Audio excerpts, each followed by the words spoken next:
రాజ్యం కోసం, రామ రాజ్యం కోసం ఇలా పరితపించి 24 గంటలు కష్టపడి పనిచేస్తున్నామన్నా. ఒక్కసారి ఆలోచించండి. ఈ తెలంగాణ రాష్ట్రంలో నిధులు ఇచ్చేది మనం, ఇలా అభివృద్ధి చేస్తున్నది మనం.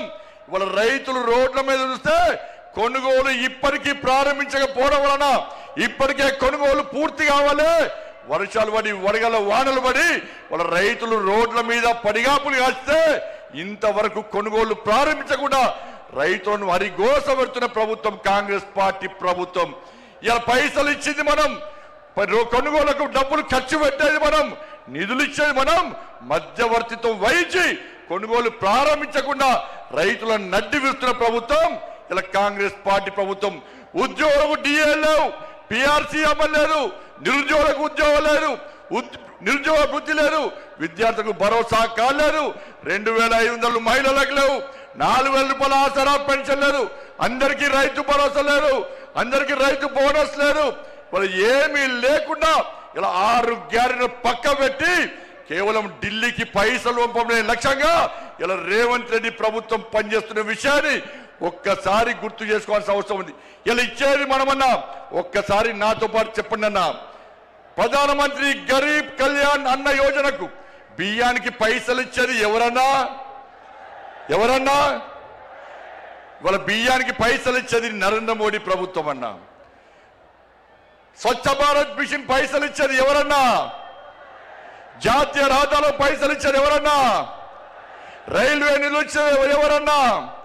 శ్మశాన వాటికలకు పైసలు ఇచ్చేది ఎవరన్నా? కొనుగోలుకు పైసలు ఇచ్చేది ఎవరన్నా? వాళ్ళ శ్మశాన వాటికలకు పైసలు ఇచ్చేది ఎవరన్నా?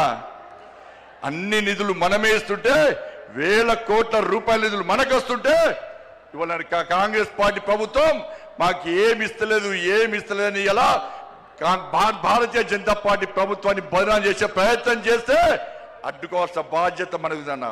ఇలా సనాతన ధర్మం కోసం పనిచేస్తామన్నా, ఈ తెలంగాణ రాష్ట్ర అభివృద్ధి కోసం పనిచేస్తామన్నా. సనాతన ధర్మం లేని భారతీయ జనతా పార్టీ లేదు.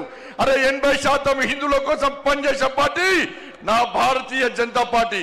మేము ఒక వర్గానికి కొమ్ముగాయం, ఒక వర్గాన్ని వ్యతిరేకించాం. మేము సనాతన ధర్మానికి అడ్డొస్తే, నా ధర్మాన్ని హేళన చేసే ప్రయత్నం చేస్తే, నా సమాజాన్ని చీల్చే ప్రయత్నం చేస్తే ఏ భారతీయ జనతా పార్టీ కార్యకర్త ఊరుకునే ప్రసక్తి లేదు.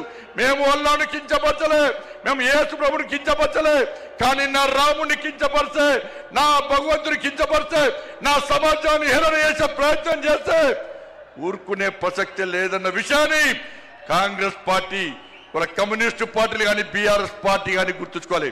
అందుకే భారతీయ జనతా పార్టీ కార్యకర్తలారా అందరం కలిసి పనిచేద్దాం. నేను ఏ రోజు కూడా పార్టీ తల వంచుకునే పని చేయనన్నా. ఇలా పార్టీ కోసం పనిచేస్తాం. మేమందరం కూడా ప్రతి భారతీయ జనతా పార్టీ కార్యకర్త జై శ్రీరామ్, భారత్ మాతాకి జై అని నేను భారతీయ జనతా పార్టీ కార్యకర్తలని చెప్పి తలెత్తుకొని సగర్వంగా తలెత్తుకునే విధంగా పనిచేస్తుంది తప్ప పార్టీకి తల వంచే పని చేయనన్నా. చాతగాని మూర్ఖులు, ధైర్యంగా రాజకీయంగా ఎదుర్కోలేని దద్దమ్మలు ఇలా ఏదో చేసి బండి సంజయ్ని కానీ భారతీయ జనతా పార్టీని ఇబ్బంది పడితే నేను ఫామ్ హౌస్ లో ఎలుకని కాదన్నా. నేను నా అయ్య పేరు చెప్పి రాజకీయాలు రాలేదన్నా, నా తాత పేరు చెప్పి రాజకీయాలు రాలేదన్నా, ఏదో జెండా పెట్టి ఎత్తే రాలేదన్నా. నేను కాసేపు జెండాను, కమలపు జెండాను భుజం మీద మోసుకొని సామాన్య కార్యకర్తగా నా రాజకీయం ప్రారంభించి ఒక రాష్ట్రీయ స్వయం సేవక, ఒక ఏబీవీపీ కార్యకర్తగా, ఒక యువమోర్చా కార్యకర్తగా, ఒక నరేంద్ర మోడీ శిష్యునిగా భారతీయ జనతా పార్టీ కార్యకర్తగా పనిచేస్తున్నప్ప సగర్వంగా భారతీయ జనతా పార్టీ కార్యకర్తని తలెత్తుకొని తిరిగి పనిచేస్తున్నప్ప తల వంచే పని చేయన్నా. నన్ను నమ్మండి అన్నా, తప్పుడు ప్రచారం నమ్మకండి అన్నా, మా ఎంబడి ఉండండి. ఇక వదిలిపెట్టే ప్రసక్తే లేదు.